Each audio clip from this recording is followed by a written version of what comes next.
Greetings, family. Welcome to another edition of Baba TV Every Time Fire. And to my left or right, it's my absolute honor and privilege to have this brother, big brother, and Ross on Baba TV. I've been talking with him for a while about, just having a little reason, holding a reasoning with me. And so the dread decide, it's all right. I'll come on there and, we do some constructive reasoning.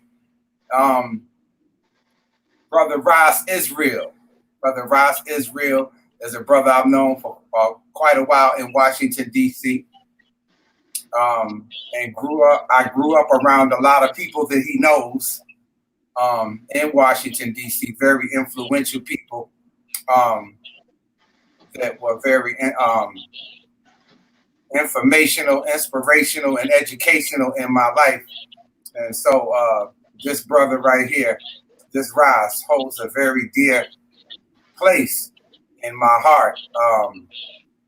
He's like one of the brothers that if, you see you round about in the community and you're doing something and you don't see what you're doing is not right. He's the type of brother to pull your coattail and say, like most Rosses, and just give you something to think about and ultimately make you think about your thoughts, ways, and actions. This is part of how I know back in Washington, D.C., the Rasta community, which is the Black community, conjoined together as one people, as I remember, in Chocolate City, Washington, D.C. And they were always like my conscience. People that would prick my conscience. Whenever I thought I was right, it would always, but I realize it now, that when people are doing something for you, sometimes you don't see what they doing for you by what you see them doing to you. Sometimes that might get a little fire burnt on me. So I didn't see what the Ross was doing for me by what I saw him doing to me. So that's just one thing that I wanted to point out, and I don't want to ramble on. I'd like to present to the Baba TV family very humbly my brother Ross Israel. Blessed love Rastafari family, blessed love Dubtronics family, blessed love Baba TV family, every time fire. Where some bridging nuts, Baba, every time. You done already, community bridging, long time, Washington DC, the big DNV, you don't know. What's going on? Well, the first, let the family know, how did you get into, where did the music start? It was in New York City, right? Was it back in the 70s? When did you start with the sound system and the music and so forth? Well, I got to New York City around, say, 1977, somewhere around there, early 1977, January. And, growing up in the Bronx, in New York, my brother always had a lot of records. My brother Asher was the first inspiration to me from the standpoint of Black consciousness, because he was always within that Black consciousness state of mind. Even in the early days in Antigua, he was a part of the Black Power movement, helped to develop a radio station called ZDK, which is one of the big radio stations in Antigua with Dudley. He was one of the earlier ones that was working with Toby Gangs, Ivor Bird, and Algie, and those people before he came to the States. So he always had that music thing with him, and coming to the States and meeting up with him, seeing all this reggae music always around the house, and he's always playing reggae music, and he's talking about Rastafari and Black consciousness, and kind of enlightened me to a time when I couldn't really grasp to some of the historical things and the conscious things that he was kind of mentioning, because as a younger youth coming to New York as a teenager, you're more gravitating to what the youths them your age are doing out there in the streets. But it's only when I got to high school now and started to really mingle up with a lot of different Caribbean people from different parts of the Caribbean, Trinidad, Munster, Me and my brethren them in the lunchroom there from Jamaica used to sit on, and we used to always have a lot of cassettes and things and different sound system playing in Jamaica. We get the cassettes then with a Jaro or Emperor Lord Fit or Jammies or Scorpio or any one of them sound there, Sturgraph or whatever. We'll have the live cassette them and listen to them for hours and burn weed and whatnot. Then, being that I had so much exposure to a lot of the music in my house because my brother had a lot of the records, them I would play them a lot and whatnot. So starting to go into their house parties and things like that with for the brethren them from high school on a Friday and whatnot. The man then would pull up the version and start DJ after the vocal done play and whatnot, and little sound effect back then was a splash. And back then we're talking about what say 70, 79, around them time, the early 80s. It was only one turntable, and you know what I mean, and man, them have them little crossover. Them time them I played three-way with, one mid-range tweeter and bottom, and some sound have a little steel on it, but it wasn't really big sound them times there. And man have fun on the weekend, Friday and Saturday and whatnot. So I started to get into it, you know what I mean? Hanging out with them and whatnot. And I was into calypso before that and whatnot, the calypso and mass and them things and whatnot.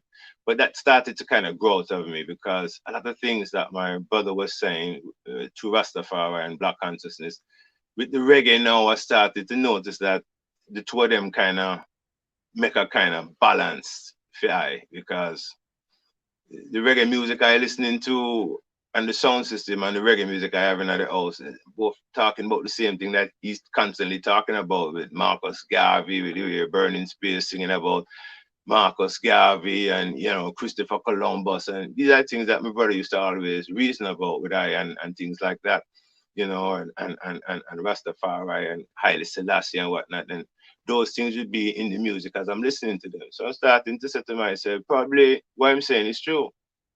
So I seen even from that earlier age now, messing with the sound systems and going out there with brethren who already had sound system, I had to eventually, after a while, kind of build a sound system for myself. So eventually we started to do that and started to play in house parties and whatnot and whatnot.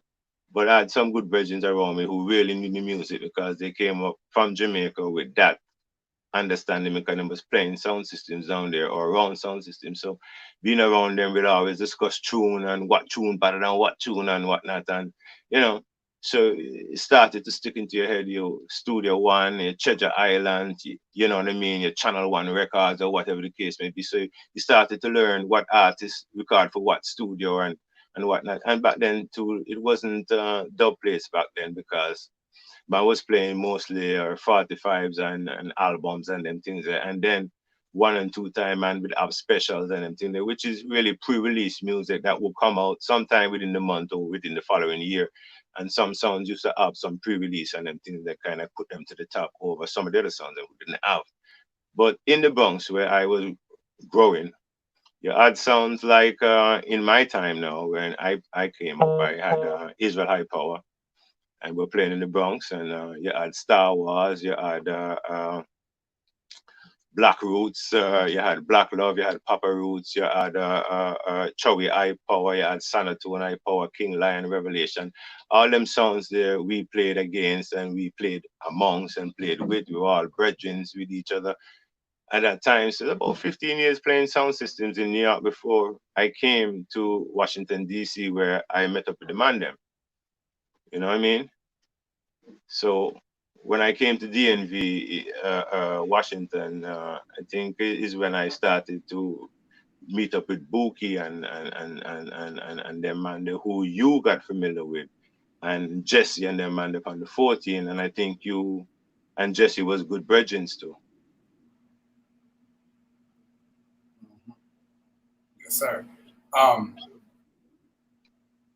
Talk a little, yeah, speaking of that, like back in those times, like back up in Malcolm X Park, Gerard Street, and just in that whole area. Talk a little bit about, just what was going on back then, in the community back then, how it was. Back then, you know, Jesse and these brethren there, we all used to play soccer in the evening down in Malcolm X Park because, as you know, early on up in the daytime, between 14 Gerard Street, what a little place there between there, man. That little avenue there with the Chinese shop and them. I forgot what that little avenue name. That leads on to Malcolm X Park. Fuller. Basically, man, Fuller. Yeah. Was it Fuller Street? I think it was. I Or don't remember Clifton. what that. Yeah, Clifton, all them Fairmont and all them places there. Them places they occupied with a lot of Caribbean people, brethren, and a lot of Black American, and you know, them time there was a lot of hustling going on at that particular time too. So in the evening when we down there kick soccer and whatnot, man, we always down there reasoning. And Jesse was always one of the brethren them who always loved the reasoning and thing. Whether we are talking about Africa or Rastafari or the Bible or whatever. You know, 14th Street was like the place to be, you know what I mean? At that time, because like I said again, you had so many different elements from the Caribbean living there. So it created a diversity, you know, within all of that, and you know, a lot of Jamaicans and whatnot. So, you know, DC was a place where I came from New York, which is a bigger city, really, and DC was small to me, but you know, just knowing them man, then reason up with them man, they come like some brethren that I would have known in New York, you know, and me and them man over time got to know each other. I didn't even know that Jesse had passed. You know, rest in power, Jesse. I heard when he went back to Jamaica or whatever the case may be, but it was a lot of us up there too. Steely, Rick. It was so many people up there at the time. Nate, Ronnie, so many people. Yeah, you came through around that time, didn't you? Hmm. Like about 80, 86, 80. Yeah, Okay. like 86, 86. No, wait a minute. Hold on. Yeah, like right in the late 80s. Late 80s, Yeah. right around 90. In the Okay. late Well, 87, 88, right around in there. yeah. Well, that would have been the time. That would have been the time because DC was very hot then. You know, everything was going. You had Go Go and all that stuff going on up at the Roxy's. You had a turntable club. You had the club over there in 13th Street Clubhouse. You know, you had so many things going. You had Kilimanjaro. I think that was still in existence. Where I seen some of the best reggae shows there. You know, I Talk even about just Midnight, Rob. Talk about Midnight and Rob and Von Benjamin. oh yes, yes. Well, when it comes down to Midnight and Vaughn and his brother Ronnie and them, they were just starting out in DC, coming from the VI and you know, as musicians. But when I met Vaughn, me and him used to reason, and you know, Vaughn was a very metaphysical brother. You know that the songs that he written was really poetry, as he always explained to me, and he found a way how to write these poetry into songs. And they were always gifted in music because his father, Ronnie Benjamin Sr., was a musician that came out of Antigua that went to live in the Virgin Islands and took his kids there. So those kids had that young experience to music and that approach to music from that age too. So when Vaughn became a Russ and started to write on that serious level, Dira Tom in Washington D.C., who is a sister that I think we should give a big handout and a big shout out to because she did a good work and still is doing a good work in Washington because she helped to promote reggae here along with Tony Carr and others that were around and still are around because she kept Bob Marley name alive with the Bob Marley Reggae Fest. I think I did one of that with her at one time and she was the one that started to get them to play at the college circuits and whatnot and get their name out there. And they started to take off. A lot of women used to follow them. And you know that when Midnight came to town, I mean, before the change to Abbey Becker, the place used to be even packed up with more women than even virgins. because he had that effect on them, because he was writing things that even they had to go get a dictionary to try to figure out what did that word, or is that word that Bird's talking about, what it actually means. Because, you know, he was that, and he was approachable, and that's what I like about Vaughn Benjamin. He was very approachable. Whether in a concert you met him on the outside or whatever, you can say, yo, Raswa, go on, and him talk to you, him reason with you, him want to know about you, you know what I mean? And that's what it takes to be a Rasta man too, because you got to be approachable. Kidamari and Pali Selassie was very approachable. You see that, a statesman, you know, a world figure. Everywhere he went, he shook hands with the people, and the people hold him in great admiration and all of that. So I see that in Vaughn, you know. God bless his soul. Rest up in power, my brother. You're gone on to rest up with the ancestors, you know.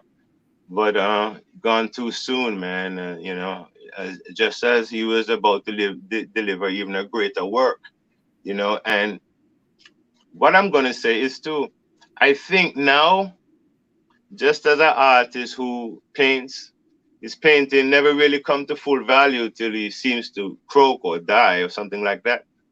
But Vaughn Benjamin, I think now a lot of his music is going to be reflected on people going back and really listening to what the brother was really singing about.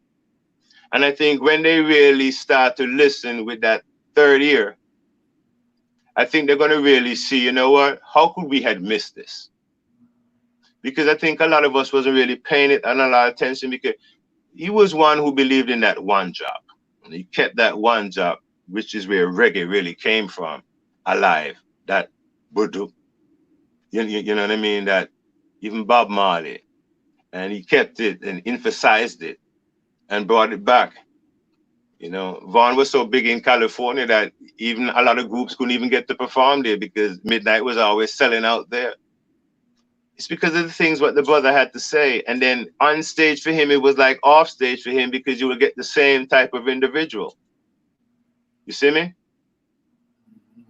He was that same person singing on stage, that like the person that you're going to meet off stage. So his personality didn't match his character. Some of the artists, them, is kind of really different, you know.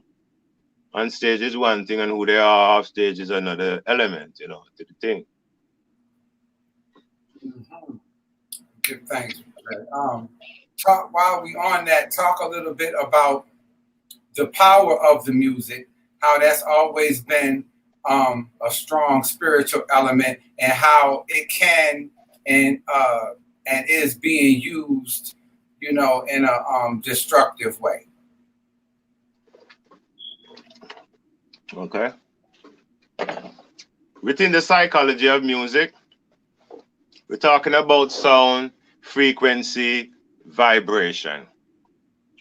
The Africans is always been familiarized with music tones, to create frequency and sound that he can translate messages across far regions from villages to villages. Drumming was one of our first tools used to create sound. We always had dance. You know, you look upon a situation with music, when that music gets to the point where it hits you and you start moving your feet and whatnot, then you're dancing. So you see the power that music has, that it can transfer not just what you're hearing, but also now what you're feeling. You know, now Babylon, in its sense, understand music through science, because they're talking about vibration and these things, sound waves and all of that. And they know if you put a negative tone out there in the structure of music, it could create certain negative vibrations within the element of the individual who listens it experience. Because if you listen to something over and over again telling you, after a while, you're going to seem to kind of take that into some form. So, you know, putting messages in the music that cause the children to act a certain way, whether dysfunctional or I mean, cause them to lose their morals or their holes in life or life true values and whatnot. You could put that in the music. You can make it a music that doesn't have a message. So you have music that will have a message.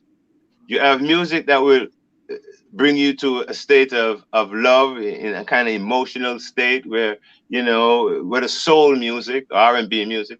You have reggae music, which puts you in a kind of vibration where your conscious mind start kicking in because you have different elements of music frequencies playing within that genre. Keyboard, drum set, Nyabingi Kete drum, a flute may come in, or a man like Dean Fraser may blow a note or whatever.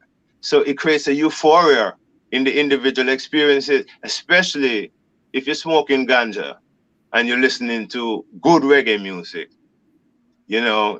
Could be dubwise music. It could be a music from a record that the artist went and put the vocal on, and the engineers engineered the dub a certain type of way where it caused that experience to the listener, and it gets them thinking in a positive way. Now you look at this. At the time of Bob Marley, you had so many people gravitating to reggae all around the world. Roots music. It created a roots frequency within the groove of the genre, roots frequency. And the Rastafari experience was uplifted because man around the world feel that vibes that Baba sing about. And Rasta man within himself, I feel that said vibes too. And it's not just Bob Marley, had Burning Spears and all of these artists at the time. Culture, Joseph Hills, so many other renowned artists that the roots was where it was and the roots was where it was at. So somehow within the time frame, the roots is not upfront as it was before, but it's not dead neither. Certain other things came up front that's probably not as conscious music as we would say, as the music that we used to listen to back in the day. But Babylon have a way of how them would cause certain things to cause certain effects, because if you're listening to music that is promoting killing and sex and disorderly type of life and losing your morals and your values and your whatnot and disrespect of society and whatnot, that can't be considered really good music. It is music. But when you have children around, could you play that music and don't turn it down because certain words or expressions have been said that you, and if you are doing that, then you understand so that you don't want your child to hear that, or you don't want your pitney to hear that, because why? As something that adults with. Well, if it's something bad to the child really, and you feel that the child may be influenced with it, then why really we're putting it out there really? Because certain adults don't really like it neither. Because when you reach a certain level of maturity, you really want the kind of music that really give you a kind of message again. Because where there's message in the music, there's guidance, and when there's guidance in the music that is conscious, you have the individual going in the right way, kind of make the right decisions, making the right type of move, because in kind of guided consciously, and the music that him listen to is kind of reflecting the person that him is. So, so music, it's always been a tool for Babylon, especially with the producers then. Because now we're seeing what they're producing is mostly the negative, and a lot of good artists out there, really good artists with a lot of good messages to uplift the people. But a lot of the producers don't want to take the chance with it because them say that now go sell, or we can't get the artists on tour because nobody really know them, or whatever the case may be. It's just like a lot of the records them that got left back that today are sorted out now, and we don't even have record plans to even press the records them again for the amount of people that are asking for records, vinyls again, because sound system culture is growing again. It's growing in Mexico, in South America. It's growing in Africa. It's growing big in Europe. It's growing big in the Caribbean islands. Sound system culture. A lot of the records that was made before that didn't sell, a lot of those records that were coming back into print, whether by CD, MP3, or vinyl, because there's an audience for them again. Producers like Linval Thompson even say that people are sorting out so much of the tunes that he did years ago and the masters that he had with a lot of different recording artists for years, that he didn't even know that people would have even want them tunes if it come a road again. And yet now we're seeing them, because the roots thing is kind of making a come forward again. Not that it's never been there for a while. It's always been there, but in the shadow, real background. People want conscious music again to uplift them. Look at the times, brother Nuts, that we're living in. Yeah. While we on that, talk about what's going on,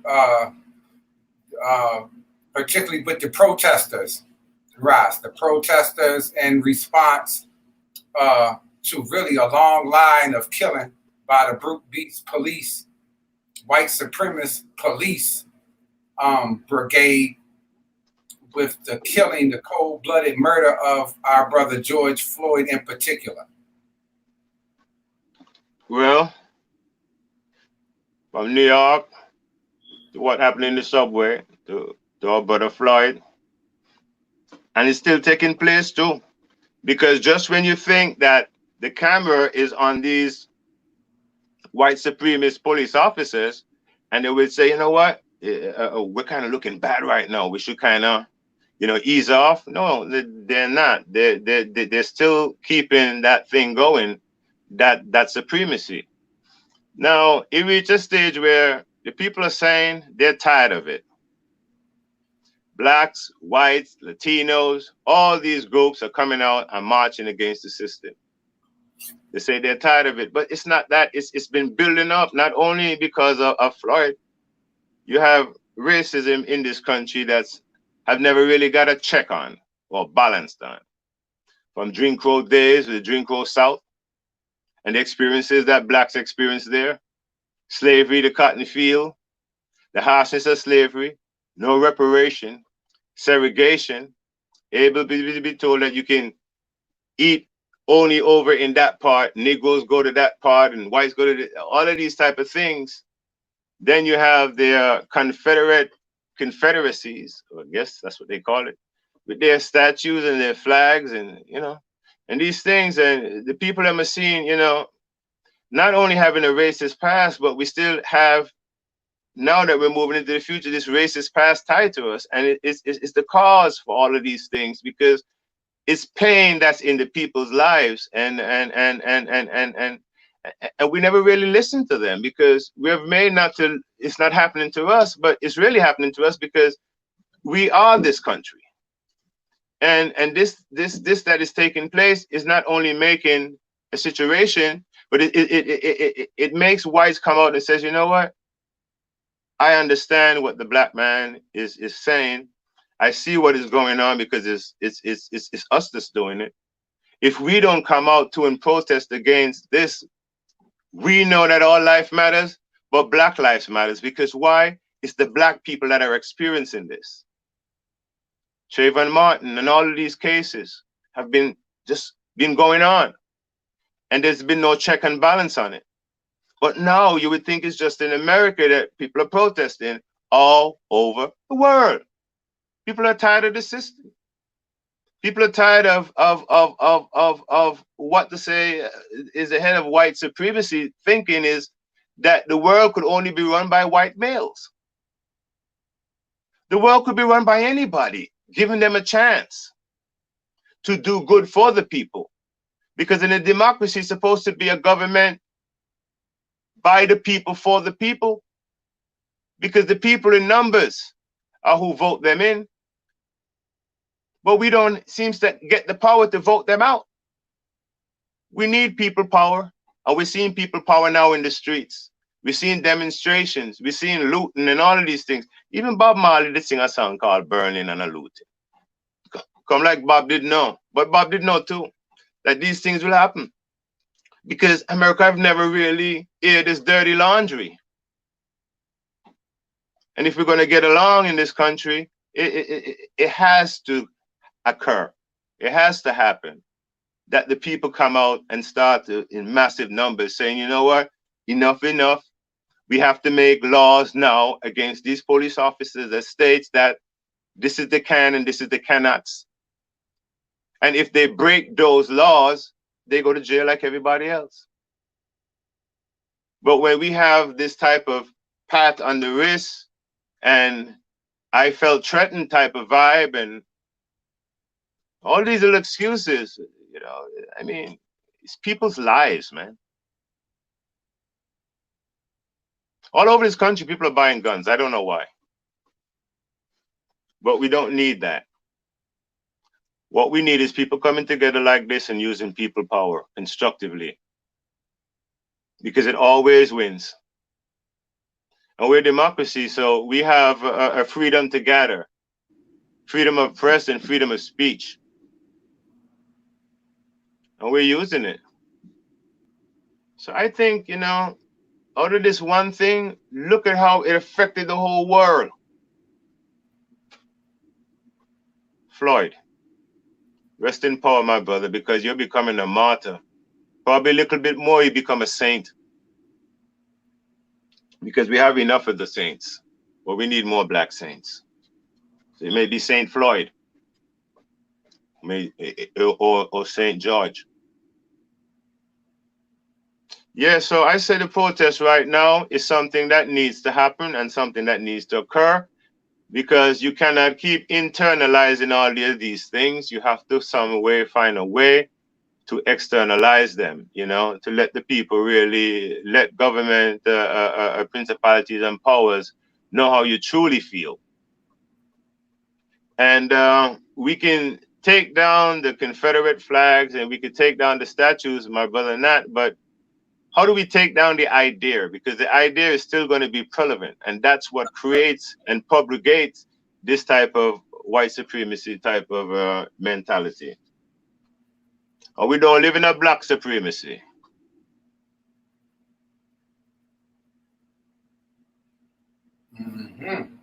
Rastafari. Powerful. Thanks, Raz. I have to write some of these down because I don't want to forget. Explain to me, Raz, how the difference between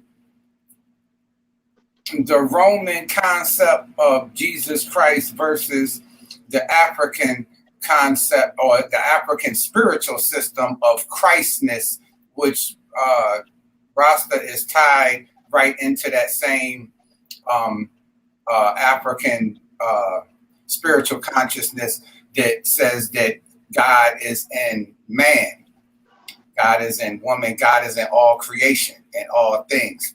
Expound on that a little bit. Well, you say God is in man, so I'm going to start with that little part and then I'm going to kind of clarify a little thing. Right. Well, Psalms 82, written by the prophet David, stated that we are all gods, but man failed to enact the God within himself, so we die and fall like the princesses. Now, what does that mean? It means simply that the Creator is within yourself. The I am self within you is the indwelling Christ. And when you reach a part in your spiritual development, when you can be Christ awakened, you become an anointed son of the Most High Jah, or the Most High Abba Yahweh, or the Most High Isyabir. So that is basically what it is. God is in us, but because we fail to bring God out, because man himself thinks too much on a physical level and not on a spiritual level. So the things that we can do physically, and you see that all over life, you see us the champion of this and the fastest racer, all these things are physical, the fastest high jumper, bike racer, whatever. But they're not spiritual. When we turn to the spiritual side within ourselves, we start to learn in that sense to do spiritual things, because we are now driven into the way of the spirit. And as the Bible says, the flesh war against the spirit and the spirit war against the flesh. Now, the Christ. Christ is not a man. Christ is the essence of what is God. As I said again, Christ is the indwelling I am within I and I. And when one become Christed, one become an anointed son of God. Yehoshua ben Joseph, in which is the historical person, Jesus the Christ is the Roman construct through Paul and his Christology of making Christ equal to God. None of the disciples them that walked with Yehoshua ben Yosef believed that. But because Paul could not get the disciples, even the mother who had told them about the historical individual, Yehoshua, the Hamashiach of Israel, who comes from the tribe of Judah, Paul did not want that. Because Paul said when he was blinded by the light and the road to Damascus, a voice came calling him saying, Paul, why are you executing my people? Now, how would Paul know the voice? And Paul have never even known the man. This is 20 or 30 years after he's coming on the scene. And because of cannot getting the disciples them to wrap their mind around what he's saying, Paul went off to become a missionary with his disciples, Phoebe, Titus, and the whole of them, to more of what was going on in Corinth and Greece and these places, and took his kind of testimony there because he believed that Yehoshua, Jesus is God. And the Bible show I said that Yehoshua sits on the right-hand side of the Father. So, when my little son sit on the right-hand side of me and my brethren, somebody pass by and say, oh, hi, Mr. Dar, what are you doing? And they hear up my son as a little younger one. So that is the right hand and I'm the Father. So, that is what he was basically illustrating. So the Father liveth within him by the way of the Christ. So Yehoshua became the Christ. Christ is an office in which he acquired. He became the anointed one. And the people at that time in Palestine was waiting on one to come to liberate them from Roman oppression. And simply, they were waiting on one who were like coming onto like King David, a Hamashiach, one who will come and liberate them. And Yehoshua came calling for the kingdom of Jah on earth, not somewhere in the sky, right here. And there's no kingdom without a king or the people, because a king must have people to have a kingdom. But his idea is bringing his people, in which he said he will start with the house of Israel first before he go anywhere else, to bring them back to the Torah, which is the book in which he was familiar with because there was no New Testament in his time. So the people wasn't waiting for something to come outside from out of the sky to do anything, because that's not how they have seen it. They know that the Christ manifests itself through man, and man would see that and glorify the Father who sent him. Now, what we mean about who sent him, who awakened the Christ within Yehoshua. And by that way, he did these things because he says he cannot do any of these things without the power of the HaKodesh, which is the higher consciousness, which is the Christ self, that gives him the authority to even walk on water, to even heal the blind and make the deaf hear, bind the hearts of the widow, and on and all of these things. He was a humanitarian at heart, but got fought by the Pharisees and the Sadducees, and even the Sanhedrins that was around at that time, because he was a black Hebrew Israelite that raised in the city of Nazareth. This is outside of Galilee. Black Hebrews. And he was the one that rose up. And because he had the power to do so, John also rose up, which was his cousin, because his mother Miriam, her sister Elizabeth, that's her child. Yochanan the Baptist, who believe in the remission of sins, that man should be washed because there's one that's going to be coming who is higher than him, who have the authority of that same thing that we started this conversation as the God, man as God in him. But when we say man as God, this thing is the Christ self we're talking about that is within us, that each of us have that, because he says greater things than he have did we will do in the Father's name. So he is not the Father, he is the Son. He's not the Father. You see, the Father works within him. It is an at oneness. The Father in you, you in the Father. That at oneness. Because the Father never leaves his creation at no time. Otherwise, the leaves won't be green, the birds won't be flying, the rivers won't run, and all of these things. The sky won't open, the night won't fall. Someone is doing these things. Yehoshua called that someone Abba, which is the divine mind. So when he prays to his Father, he's not looking up into the sky for God. He's looking up into the divine mind of what is Abba. You see it there. And he is the son of Abba through the way of the Christ.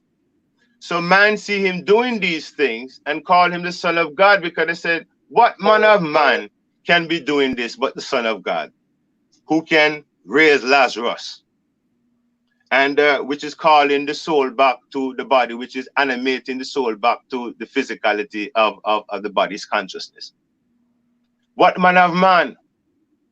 So when you and I, as a man, like he himself was born from his mother, like them pull you out of your mother, like them pull me out of mine, same way him come out of mother, Miriam,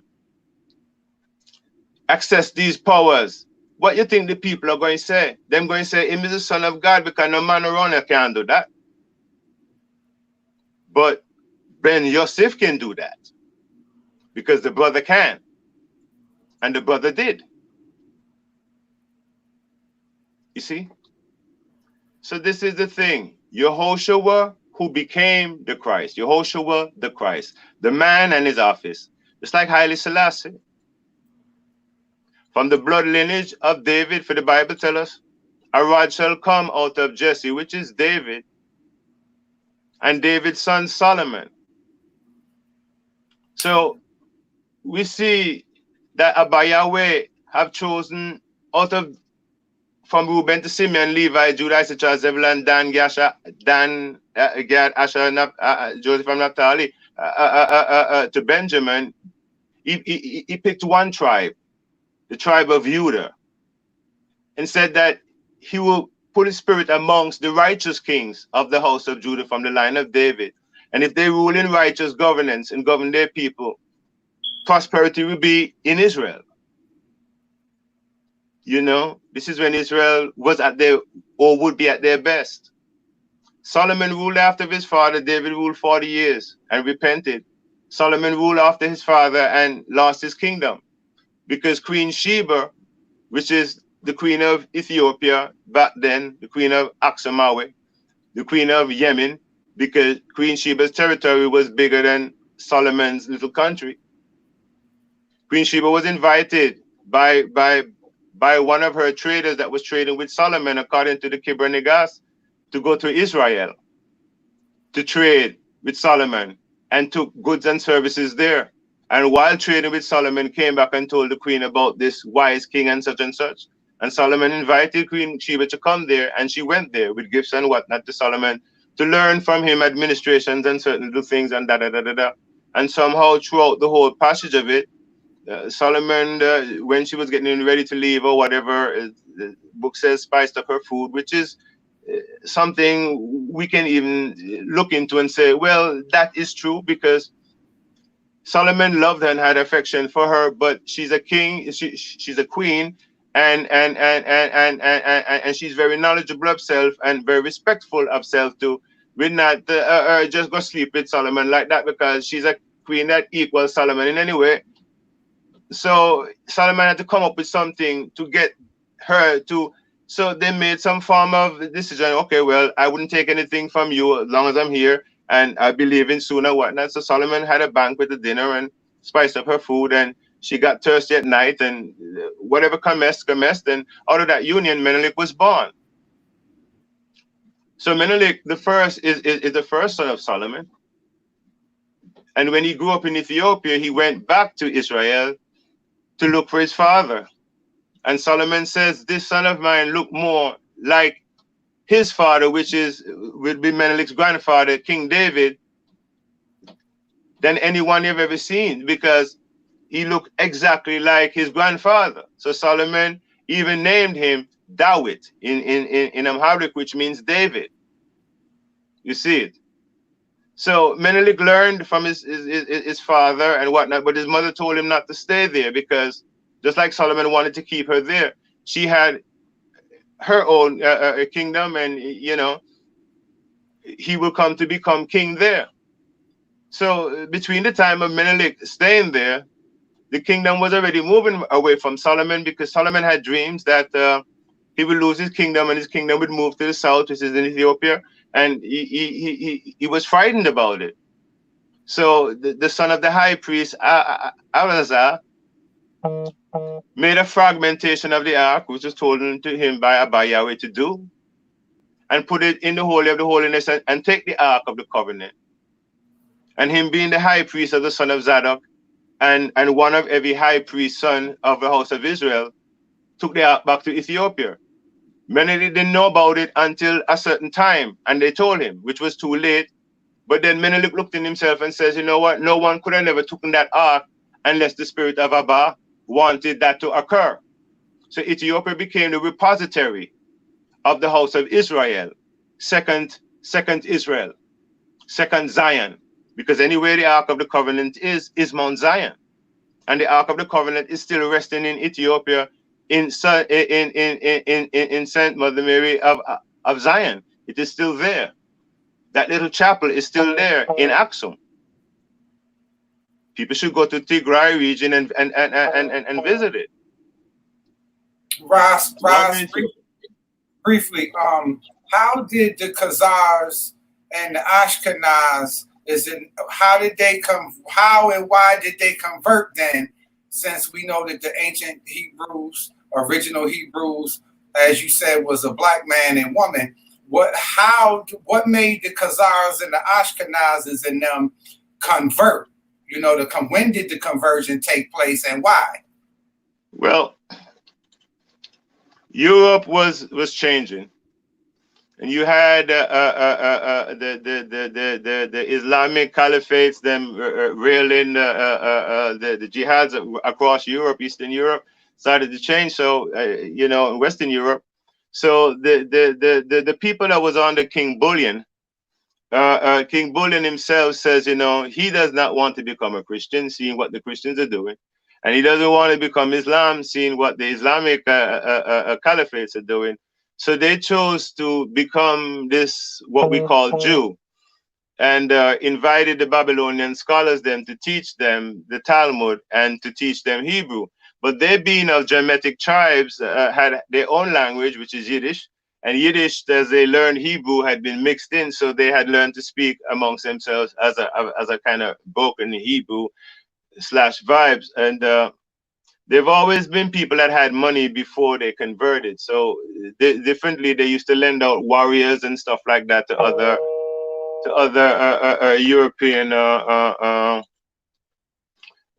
battalions to fight and whatnot, and collect money and things for that. And as they grew and became these people over time, they started to practice Judaism and things like that, But they converted somewhere around 740 AD. But the blacks, Moors, were already in Spain, in Europe, bringing the European out of the Dark Ages somewhere around 710.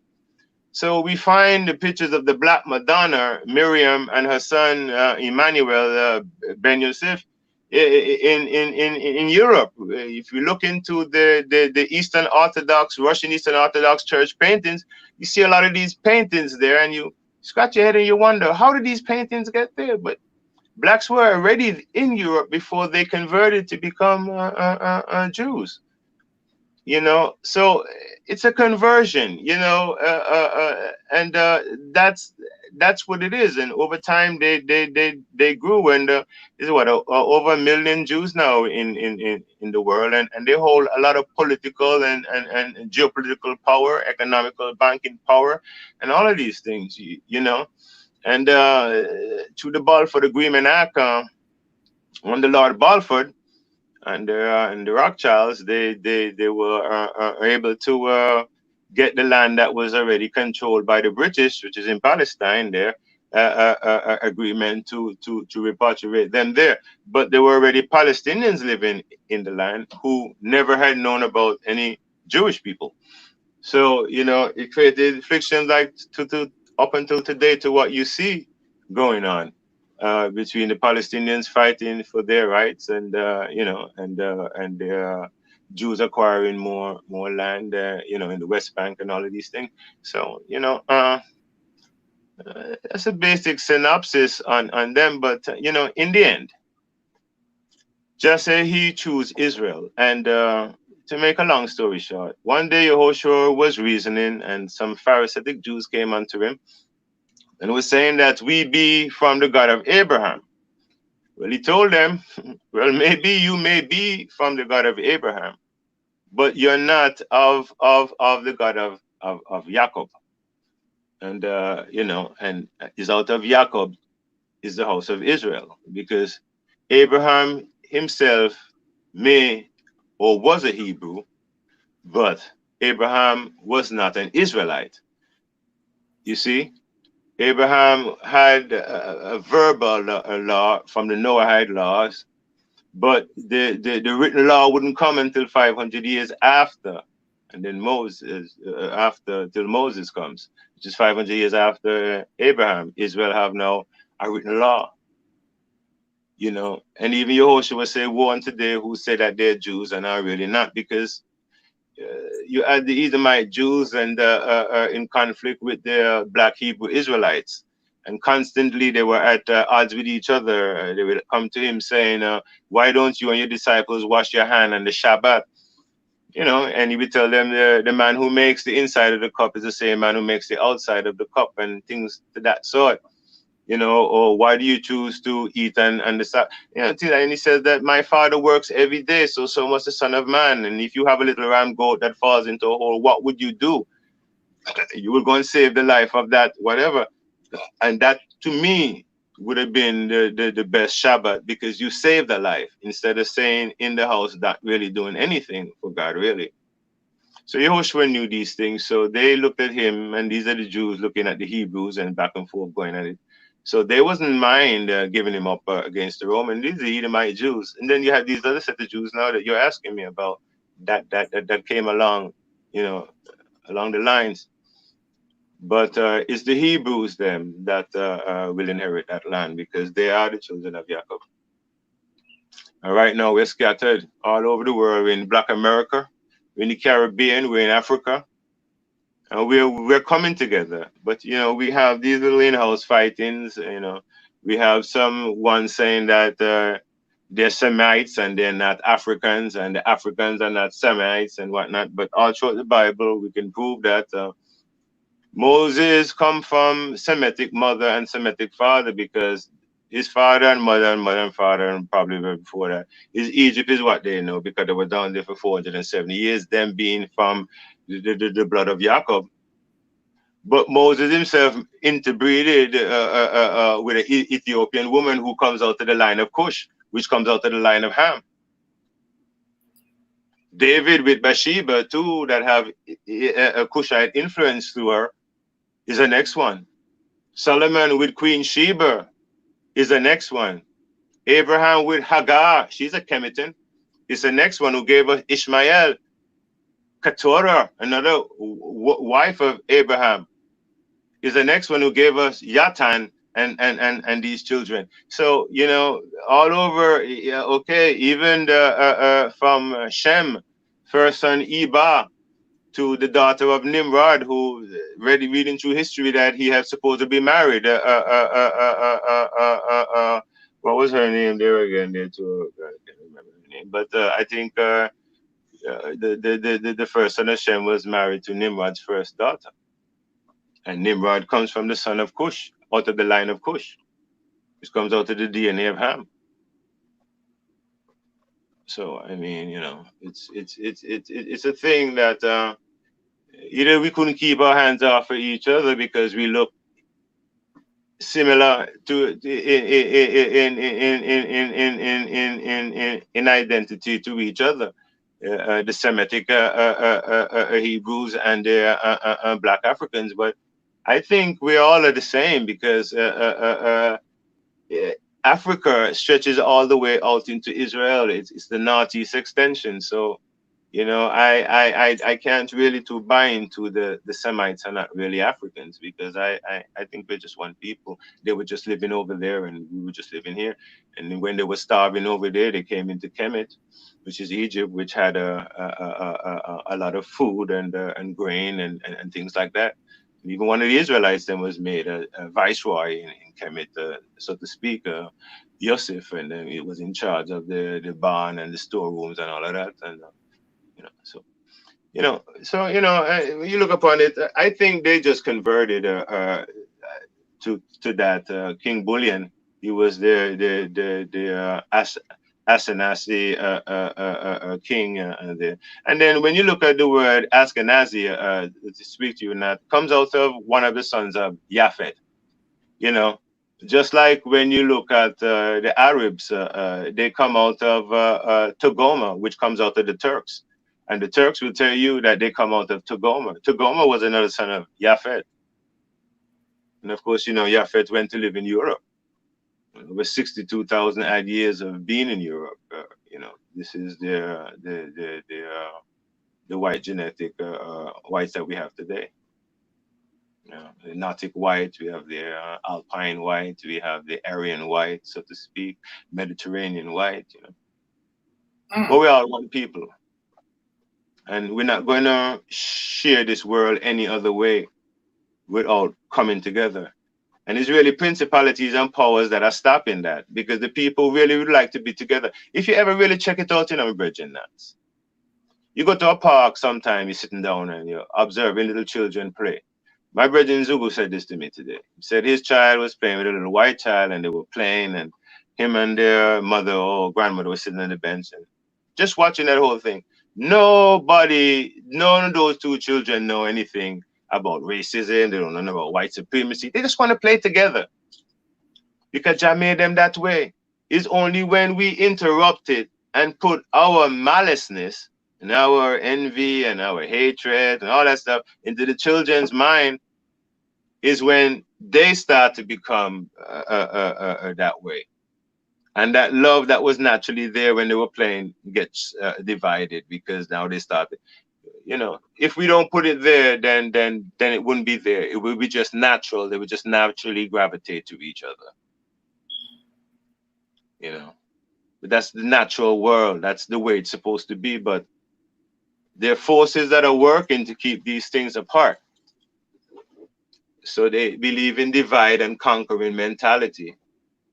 Problem, reaction, solution theories, and all of these type of things to kind of keep us in this race construct. I don't like you, you don't like me. Then again, that's a struggle. It's duality. It's not really who we are.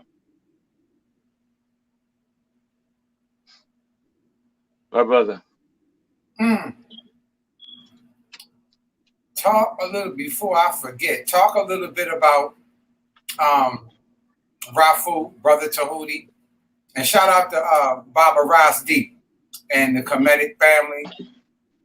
I know you remember him. He used to play down on U Street. Beautiful. Yeah, beautiful. I remember. You see that you're talking about Georgia Avenue now.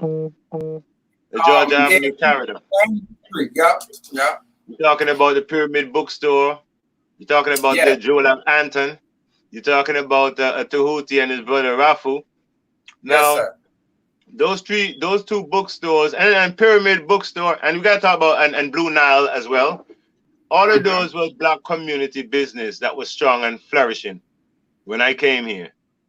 And the Pyramid Bookstore was an Islamic bookstore, but we found information there. And we met with Islamic brothers there too who helped to balance us as Rastas, to make it known and make us understand that what they're about. And they got to understand what we're about. And we got to understand one thing too. If it's love that all of these disciplines we're here to master, and if you see love in me and I see love in you by the way of your discipline, then are we fighting about? It's just your way, just your discipline, but it's the same outcome that we're all having. We're all becoming better people. And that's the whole thing, you know? Rafu and them offered also a bookstore that offered more because although the House of Pyramid there it didn't go so much into chematology, you had those other bookstores there like Rafu and his brother Tauti that had all these books and Marcus Garvey, every book you. So I used to go to the Harlem bookstore, but I stopped going there because they started carrying these books. And they would go to Harlem too and order these books and bring these books back to the community. So there was always dialogue going on in there. You know what I mean? When you go there, you meet brethren that, they study chematology. You will meet brethren who study Zoroastrianism, and you meet Rastafari brethren and Islamic brethren. Well, it was a source of black pride, a community pride. So I used to love going there. And Brother D, I used to see him at Howard when Howard used to have any type of Rastafari celebration going on, Coronation Day, whatever. When the elders then was here, you remember Ras Pidow and Brother Sam Brown and all of that. Sister Bubbles, Brother Abraham, Ross Sidney, and Brother Mikey and all of them. Well, when these communities was really up, Ross D, Brother D was one of the main pillars as well in the community. That very tall brethren. I used to always see him come to Howard. He also always have on that long dashiki and things like that, and so always, consciously speaks to us about Pan Africanism was his thing, and talked a lot about that and things like that. So we had a balance in the community. So we had it from every avenue. Beautiful. Ross, I don't have any more questions to ask you. So if you want to take us on home, shout out your Facebook. Look for Ross Israel's WW Tuesdays on Facebook. And there's another one. Go ahead, Ross. Let the people know. There's WW Tuesdays from 3 p.m. to 7 p.m. 4 hours of dubwise reggae music with a balance, and that's every Tuesday. Every 3 weeks into the month, there's Dubwise Friday, and that's every 3 weeks where we kind of let loose and play a lot of dubs. Some of the dubs you might have heard from playing the Dubwise Tuesday, but going to the Dubwise roots part of it more than the dancehall side and things like that. And then I want to give a shout out to what that Levi'sRadio.com and crew, my brethren Zugalos, big up every time. Priest Isaac and Antigua, big up yourself every time, my brethren. Carry on the good works, keep the faith and everything going. And, I love what you're doing, my brother. I'd like to give also a shout out to Sound Lion and what they're doing on Sundays, which is Reggae Sunday. Our time in the US is from 10 p.m. I think until 1 p.m. or something like that. Yeah, and that's Zuglus, Selector Zugu on Reggae Sundays. So you can check that on with that Vibes Radio Facebook page, right? And that's every Sunday, So yeah. Now, I want to give a shout out to Antigua Sound Association, and I want to give a shout out to all of the sounds that help to make Antigua sound system culture possible.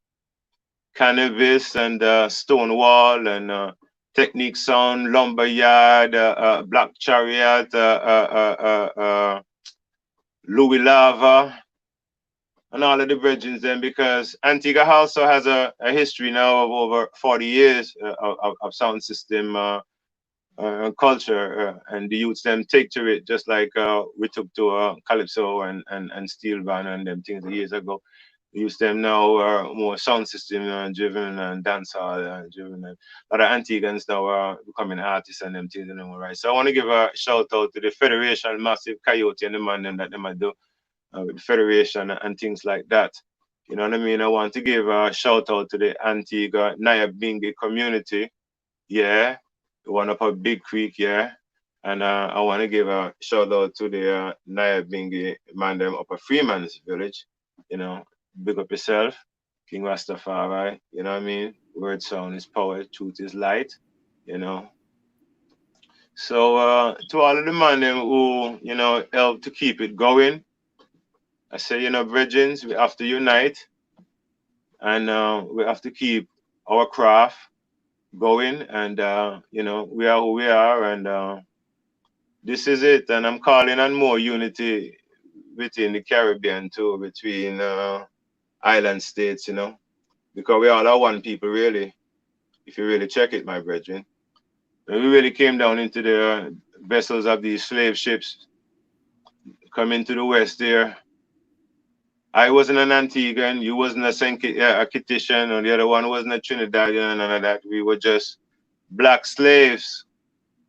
And although we may have been Igbo or Akan or Coromantee or Ashanti, which is what the Caribbean blacks are made of, we all come down here from Africa. But we all don't act like we're Africans. At some point, we became who we are now. I mean, a man say where you from, a man say well I'm from Trinidad, a man say where you from, a man say I'm from Dominique, a man say where you from Jamaica, whatever. We all are one people. No care how you try go around that. And that is what I try to really put out there, that let us come together, brethren. You know what I mean? We all have the same experiences in slavery. We all have the same culture to some extent. Things may be called different names in different islands, but it's still the same thing. You know what I mean? And we need to get together. Black America, the same thing. We need to come together here and solve our indifferences. We got to come from the point of brother killing brother, so easily accessible to doing that and whatnot, and come more to a brother loving a brother, and a brother is a brother and a sister is a sister type of mentality, and kind of grow that. Build black families, we have to be in them, you know what I mean? We can't be outside them. Our males can't be locked up in prison, which is what the system like to promote. We got to be in these homes with our kids so we can give them this knowledge in which we have acquired through life and experiences so they will grow right. Because if we not be around them, something else going to be around them, and it may not be the right thing for them. So me as a father, I live at home. I kind of keep my family kind of, in a sense of balance, and let the youths them have them expression to some extent, and kind of correct them when they're wrong or whatever. But we got to be here. We got to be in it to win it. So my brethren, Baba, if there's anything else, I want to ask or anything else, I'd like to give a shout out to co-pilot Spuds. I should have really asked you this earlier, but it just came to my mind, and I really don't want to leave it. I really don't want to leave it undone. Talk a little bit about what's going on with Chinese people taking over the seaport, and then not only in Africa, but I think they're trying to do it, or in Ghana, all over Africa, really, but Ghana lately and Jamaica lately. What's going on with them? What's wrong with them? They trying to take over? Who are they? Who are they? Do they want to be part of the human family? The Chinese want to be the new economic cartel on the block. The world have enough of them. The Chinese really offer resources. That's what they really offer. Out for is resources, and they approach governments, by the way, of an economical hit, because they can look at what your country's national gross is per year and see that where the countries are weak, and lend money to corrupted officials and keep them in there as figureheads, while the Chinese take out the natural resources of those countries. And in the end, by giving so much money to these countries, they can't pay it back. China end up owning more and more of the country and its natural resources, They're not really there for the people, really. They're there for what's in the land or in the soil or what they can economically exploit. That's my whole take on it. In these countries like in the Caribbean, where I see they are doing the same thing. I wish our leaders then reconsider what they're doing, because really and truly is going to create more economical poverty on the low end for the people then, because the biggest thing that you have to bring in goods and services is your port. And if you lose that to somebody else who's not even a nationalist because they have the money to buy it, then you're signing your own debt warrant there. I wouldn't prescribe to that. And a lot of these Caribbean countries that are doing that, I would think that the leaders then would think a little bit more on the lines of the damage that is going to be done to the people. Because Chinese again is looking out for Chinese interests. And when we're talking about China, we're talking about a country that makes everything, that they don't have an overhead. Anything they want is made in China, so it comes directly to them, and then they resource it out to you. You see, so we got to know what we're doing. And we got to be smart, because they know the reason why they're doing whatever they're doing, and they know the reason why they're doing it now. If you look at the situation with even Saddam Hussein and America and what happened back then, China was in Iraq prospecting for oil, but the U.S. government wouldn't have it, so they made all kind of embargoes to keep China from getting their hand on it. Because basically, America would make cars and sell to China, or China may make some cars and sell to America, but the U.S. always want to be the one to sell you that oil, because our dollar is backed by it. Per barrel, U.S. dollar is backed by that. That's why our Navy ships run up and down the Mediterranean to keep approaches off of it. Well, U.S. Navy ships, not mine, really. So it's what nations do. Before it was England doing it, America was doing it. Now Chinese are doing it. We got to get economically smart, because if you look at a situation where you read in history with Massa Musa, he went to Saudi Arabia with so much gold that he threw off the world economy. Just think about that. Think about if all the resources in Africa was backed by one African dollar. It threw off the whole world economy, because we have all the resources, but we're not united. So disobedient children, we're always going to have people ruling over us, because until we come together and come together as one like we says, the love must be unconditional. You know what I mean? That means there's no condition for me not loving you, or you not loving me, or me treating you right, or you treating me right. When we come to that state of mind and we're ready to work, we're ready to take our own responsibilities then into our own hands. We can clean up all of that mess. But we're not there. We're here. And when we're here, we're not even there, because a lot of us don't even see ourselves as Africans. And when you say to us, "Oh, hey, African brother," we're like, "Oh, I'm not an African." What are we doing? We are African. Not because we live in America and we say we're African American or Afro Caribbean or whatever, or European Caribbean or whatever the case may be. At the end of the day, we're still that. The Chinese are still going to be Chinese, but he doesn't go around saying Chinese Americans. Nobody does that. But we got to come to one state of who we are, what we are, and grow to that root. And to build strong communities, we need to be back at home.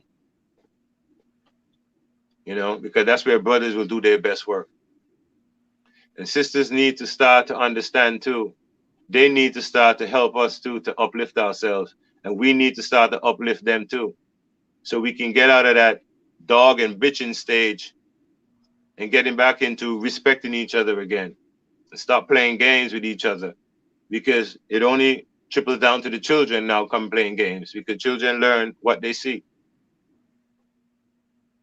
So, we got our own work to do too. We're asking for the system to do what we want them to do by our way of giving us equal rights and justice. But even within our internal lives, we have some work to do.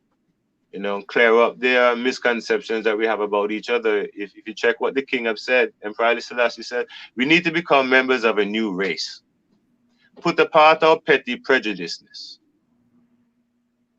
We need to become something that we have never been. So these are the things. We have to do those things. I know I'm guilty of them as well. But I know within my own guilt of them that I'm trying to become a better person. By now I knowing that those things are not so right to do, try to find the right thing to do. To make it better is the only way we're going to get that. Where we can correct each other without having to be feeling away because your brother correct you or you correct your brother or a sister with a sister, then we're on our way. You know, but, you know, we have a way to go to, and we're going to get there. Each individual awakens at different appointed time in their life, you know. Your awakening may be earlier than mine, or mine may be earlier than yours, but it doesn't matter when you awaken. It matters that you awaken. The sleeper must be awakened. All right, brother Nuts. King Rastafari. Yes, bless, positive vibes. Oh, this show. Every time more fire. Baba TV, every time. Thank you so much, Ross, for getting on here. Please don't make this the last time. I definitely want to hear more. It was a pleasure to see you. I'll be down there soon to your house. Man. Yeah, well, you know, we're working on the place right now, working on the house and everything. So when you come, I just more Baba TV, more fire. You know, the man them down, you can't wait to see. You don't know that. You don't know it already. We have everything down here wait for you. All you gotta do is bring them apples from Syracuse for us down here. I got you. Yeah. Yeah. Right. So I will big up the man them for you, you know? Please do. Please do. I want to give a sharp, strong, powerful shout out to the Bamboo King. For those of you listening, his show will be broadcast tonight about 6 o'clock on his radio show, wisechoiceradio.com. I sent it to you, Ross. He's kind of like, he would probably like Ross Israel's little brother in this, doing the DJ and the sound system and so forth and teaching. And his show is tonight on Tuesday. It's tonight from 6 to 8. From 6 to 8, you can go and check him. And it's a 24-hour website as well, full of roots and reggae for the people them. So if you're not checking out WW Tuesdays, get on over to Wise Choice Radio and check out Ross Adam, the Bamboo King. And on that note, I'd like to also big up Natty Fredlocks in Jamaica, the Caveman Studio. I'd also like to big up Solid Foundation Records with my bridging Ikanji. Big up you and the crew them, the massive them, all of the man working at the studio. Yeah, man. Jamaica, big up every time. On that note, family, peace. Bless up.